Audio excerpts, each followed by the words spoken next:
वालेकुम, कैसे हैं आप सब लोग? उम्मीद करते हो खैर खैरियत से होंगे। तो भाई मेरी सुबह हो चुकी थी और आज मैं देर से उठी थी, और वो भी इसलिए क्योंकि आज मेरी बहन भाई घर में थे, और जब मेरे बहन भाई घर में होते हैं तो मैं देर से ही उठती हूँ और झाड़ू पोछा भी नहीं करना होता। तो मैंने अपने लिए जल्दी से अच्छा सा नाश्ता बनाया और मैंने पराठे के साथ भुजिया खाई, जो मेरी बहुत ज़्यादा फेवरेट है, आलू पालक की भुजिया।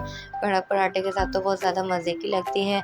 तो मैंने जल्दी से नाश्ता किया, और अकेले इसलिए करा क्योंकि जो है ना कोई साथ नहीं था, सबने कर लिया था। और आटा मैंने गूँध के रख दिया था कि नाश्ते के फ़ौरन बाद रोटियाँ बना लूँगी।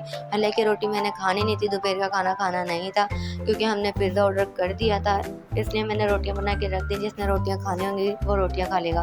तो मैंने फिर रोटियाँ बनाने के बाद जल्दी से पूरे किचन की सफाई की। पिज़्ज़ा इतने में आ गया था, गरम-गरम पिज़्ज़ा खाया और वाक़ई को इतने मज़े का पिज़्ज़ा था। फिर थोड़ा-सा अपनी मुन्नी को तंग किया क्योंकि भाई मैं जब तक इसे तंग ना कर लेती तो मुझे सुकून नहीं आता, और ये जब चिढ़ती है ना तो उसे तंग करने में और ही मज़ा आता है। फिर थोड़ा-सा अपने हाथ पैरों को चमकाने का करा। मैंने जल्दी से ब्लीच बनाई, व्हाइटनिंग ब्लीच मैंने रेडी की थी अपने हाथ पैरों के लिए, और मैंने अपने हाथों पे खुद अप्लाई की थी और पैरों पे मैंने आयशा से लगवाई थी, जो कि बिल्कुल से एक वो है कि जिसे कुछ भी काम करना नहीं आता, मगर इस बेचारी ने कर दिया था।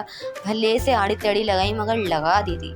काम तो इस बेचारी ने पूरा कर दिया था जैसे-तैसे। और मैंने अपने लिए ब्लीच बनाई तो मेरी बहन मेरी नकल ना करे, ऐसा हो नहीं सकता। तो इस बेचारी को भी मैंने दे दिया, इतने उससे माँग रही थी मुँह बना-बना के, तो मैंने इस बेचारी को भी दे दिया। तो भाई ब्लीच करने के बाद मेरे हाथ तो कुछ ऐसे चमक गए थे कि हमें बल्ब की तो ज़रूरत ही नहीं पड़ रही थी, मेरे हाथों की रोशनी इतनी ज़्यादा आ रही थी।